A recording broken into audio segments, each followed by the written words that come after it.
Atas de reuniões do Comitê de Operações de Emergência mostram que o Ministério da Saúde foi alertado sobre a falta de medicamentos durante a pandemia. Esse aviso aconteceu em maio e o Ministério só agiu depois que começaram a surgir denúncias em todo o país. A falta de remédios para o atendimento a pacientes com a Covid-19 foi tema de uma reunião do Comitê de Operações de Emergência em Saúde no dia 29 de maio. Segundo a ata desse encontro, havia 267 insumos com risco de desabastecimento no país.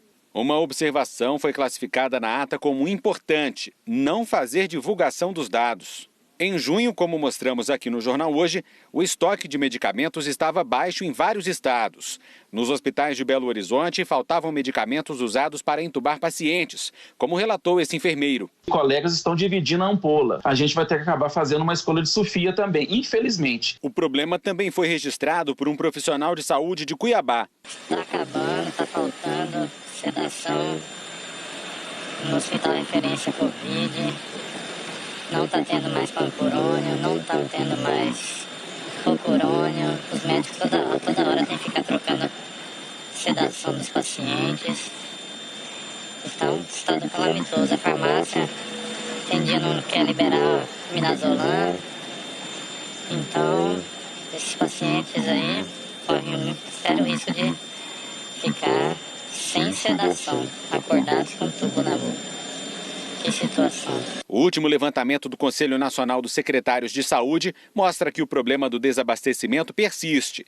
Até a semana passada, os 21 medicamentos mais usados no chamado kit intubação, como sedativos e analgésicos, estavam com estoques críticos na maioria dos estados. O estoque de um dos anestésicos usados para sedar pacientes que serão entubados estava zerado no Amapá, Amazonas, Distrito Federal e Rio Grande do Norte, segundo o CONAS.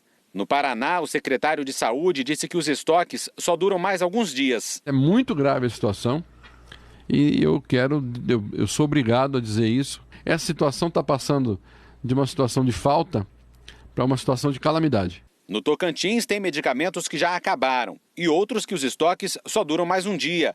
O Ministério Público do Estado está acompanhando de perto a situação. Fundamental o abastecimento desses medicamentos. Eles são imprescindíveis para a intubação dos pacientes que precisam ir para a UTI Covid. Nesse momento é imprescindível esse abastecimento, em especial porque o Tocantins permanece numa tendência de alta quanto aos números Covid. No mês passado, governadores de 23 estados e do DF enviaram uma carta pedindo que o Ministério da Saúde fizesse uma compra centralizada no mercado nacional ou aquisição por intermédio da OPAS no mercado internacional. Ontem, o ministro da Saúde disse que o governo está atuando para evitar um colapso no país. Fizemos algumas requisições nos produtores de estoques não vendidos ainda e, com isso, estamos entregando logisticamente no ponto certo, no momento que está mais faltando, e evitando com isso que haja colapso em todos os lugares do Brasil. Esse processo licitatório já está rodando há 20 dias, na segunda-feira deve abrir a fase externa dele, que é os lances, né? E a gente deve, esta semana que vem, estar com as atas liberadas para que os gestores estaduais e municipais possam comprar efetivamente aquilo que precise, na quantidade correta, sem o medo do desabastecimento.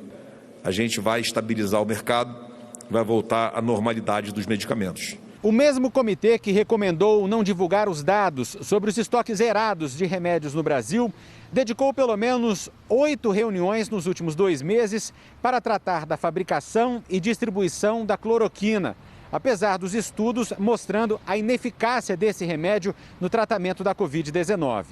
Em um dos encontros, os técnicos falaram sobre a possibilidade de haver cloroquina em excesso no país. É o que está registrado na ata da reunião de 25 de maio. Devido à atual situação, não é aconselhável trazer uma quantidade muito grande, pois caso o protocolo venha a mudar, podemos ficar com um número em estoque parado para prestar contas.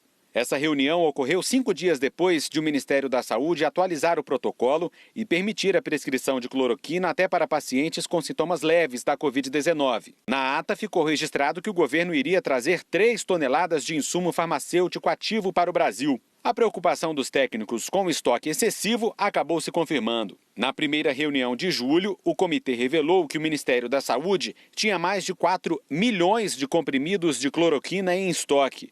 A esta altura, a hidroxicloroquina já estava banida do tratamento nas maiores economias mundiais. Em 26 de maio, o medicamento foi proibido em pacientes com Covid-19 na França.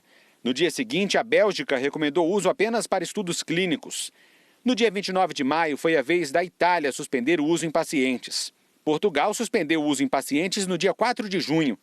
Em 15 de junho, a FDA, a Agência de Saúde dos Estados Unidos, proibiu o uso em pacientes com Covid. No dia 16 de junho, a Agência de Saúde do Reino Unido proibiu o uso em pacientes e em pesquisas. O descrédito mundial no remédio acabou frustrando a distribuição pelo Ministério da Saúde no Brasil. Segundo a ata do comitê, alguns estados não quiseram receber o medicamento. No dia 3 de julho, segundo o documento, havia um estoque para devolução de quase 1,5 milhão de comprimidos, que estavam aguardando definições para serem recolhidos. Ontem, o ex-ministro da Saúde, Luiz Henrique Mandetta, criticou a atenção dada ao medicamento que não teve eficácia comprovada. Quanto mais as pessoas discutirem esse assunto cloroquina, menos os canais de comunicação, os jornais, menos a sociedade vai discutir a condução equivocada que o Brasil está fazendo disso daí. O número de mortos que se acumula tem mais de 60 dias que mais de 1.000 pessoas morrem todos os dias, na média, dentro do Brasil, por essa doença. Como se a gente estivesse caindo 4, 5 Boeings todos os dias nas nossas cabeças e a gente estivesse achando normal e estivéssemos querendo discutir se deveria servir água mineral dentro do avião ou não.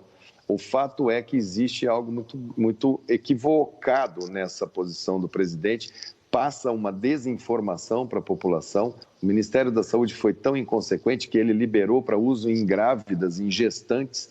A última vez que o Brasil fez liberação de drogas para gestantes sem teste foi quando nós usamos a talidomida nos anos 60 e colhemos uma geração de pessoas com malformação. A Secretaria de Saúde do Tocantins disse que os hospitais do estado estão abastecidos com um dos medicamentos através de uma parceria com o Ministério da Saúde e que já realizou processo de compra para reposição de outros, mas que os fornecedores justificam um atraso com a falta desses insumos no mercado. O secretário de Saúde do Paraná, que é o Beto Preto, disse que a própria secretaria fez uma compra especial e que o Paraná vai conseguir ter medicamentos para os próximos 15 dias. E nós pedimos mais explicações ao Ministério da Saúde, mas não obtivemos resposta.